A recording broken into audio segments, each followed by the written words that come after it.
Wait, there's already a new PS5 model? Plus, after 8 years in development hell, Skull and Bones is apparently playable, and the director of District 9 is working on a AAA multiplayer shooter. This is your Daily Fix.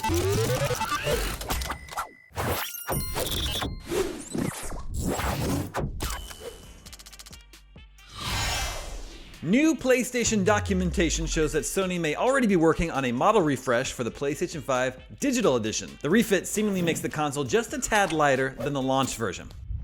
According to the official product manual, which was spotted by Japanese Twitter user Rank a Schedule and is available on the official PlayStation Japanese website, the new PS5 Digital Edition weighs 7.9 pounds, 0.7 pounds less than the original PS5 Digital Edition that hit shelves less than a year ago.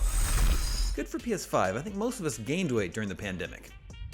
The manual also notes that the console will include a new version of the screw that connects the console to its stand. It further appears that the model number has changed from the PS5 launch hardware's CFI 1XXX model to the new CFI 11XX scheme. So it's a little less sexy now, but it might actually fit in your entertainment center. Japanese retailers have reportedly begun listing the rumored PS5 Digital Edition Model Refresh, and according to leaker Rank a Schedule, it will begin to ship by the end of the month with a lottery-based system for sales. There's currently no indication of whether or not it will launch in other regions, but I'm sure most regions would be happy to get any PS5 model at all at this point. After a reported 8 years in development, Ubisoft's Skull and Bones has reached alpha. That means it should be playable even if assets aren't complete. A new report seems to lay bare how many issues it's faced in getting to this point, from beginning life as an Assassin's Creed Black Flag expansion to only remaining in existence thanks to a deal with the government of Singapore. In response to a lengthy report from Kotaku, an Ubisoft spokesperson told the publication that the Skull and Bones team are proud of the work they've accomplished on the project since their last update, with production just passing alpha, and are excited to share more details when the time is right. That path to alpha appears to have been a deeply tumultuous one, however. Kotaku's anonymous developer sources say that the game began life as a planned multiplayer expansion to Assassin's Creed 4 Black Flag before morphing into an MMO spin-off called Black Flag Infinite. After that, the project was turned into a new IP, Skull and Bones, but even that game appears to have taken multiple forms since then. Kotaku's sources report that it's been prototyped in multiple settings, like the Caribbean, the Indian Ocean, and a fantasy world, and has tried out several structures, including the ship-based multiplayer shooter shown at E3 2017, the PvE experience shown at E3 2018, as well as survival-like experiences, roguelike elements, and live service ideas. The final shape of the game isn't yet clear, but moving into alpha suggests it does now at least have an agreed upon genre. Getting to this point hasn't been cheap either. An estimate of the production costs for Skull and Bones exceeds $120 million.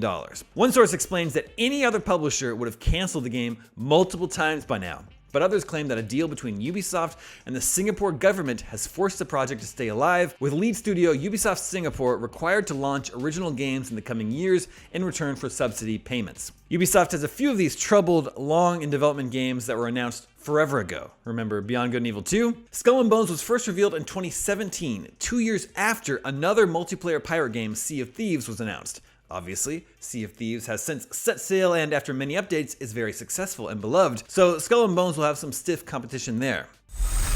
I also don't know if an actual release announcement would be received warmly after all this time and a damning expose like Kotaku's piece. We'll see if Skull and Bones ever ends up being more than just that. Last up today, Neill Blomkamp, the director of District 9, Elysium, and Chappie, has joined new developer Gunzilla Games, I like the name, as Chief Visionary Officer. He'll be helping the studio create its yet-to-be-revealed debut multiplayer shooter. Gunzilla was established last year. The studio features development talent that previously worked for Crytek, Ubisoft, EA, and more. Now it's added some Hollywood talent as well. Speaking to IGN, Blomkamp explained that his unusual Chief Visionary Officer role will be to act as, quote, an egalitarian version of being a film director. While he does regularly play games, Control is a recent favorite of his, and has had brushes with the industry before, most notably working on a doomed Halo movie adaptation with Peter Jackson, Blomkamp acknowledges that he's not experienced in game development. He'll be working with other senior creatives to make sure his vision is workable. He explains, the difference from directing a film is not acting like a single point that guides the creative team. I can come in with a very definitive point of view, but it has to work on two levels. It has to be accepted by the greater team as the right creative direction to go in, and it also has to be, first and foremost, something that can integrate into the architecture of gameplay in a way that's beneficial to the game. Blomkamp's sole focus at the company right now is to work on this unrevealed AAA multiplayer shooter that aims to weave in narrative elements. He elaborates, if you think of something like Elysium, the amount of forethought to build build the world, you may be spending 95% of the time thinking through the world building in order to get to the 5%, which is the movie that you watch. And I think that you could apply the same sort of mentality where depending on how much backstory and world creation you're building, you're going to end up with a more convincing,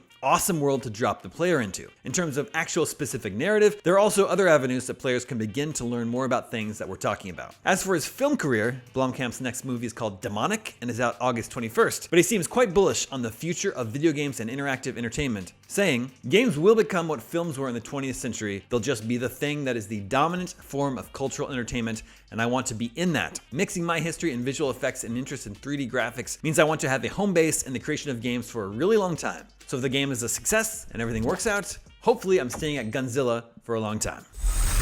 I'm Damon Hatfield, and that's your Daily Fix for July 20th. I'm going to check out Death's Door right now, which has got a 9 from IGN. For all your gaming news, stay tuned to IGN. Dropping you in 3, 2, 1.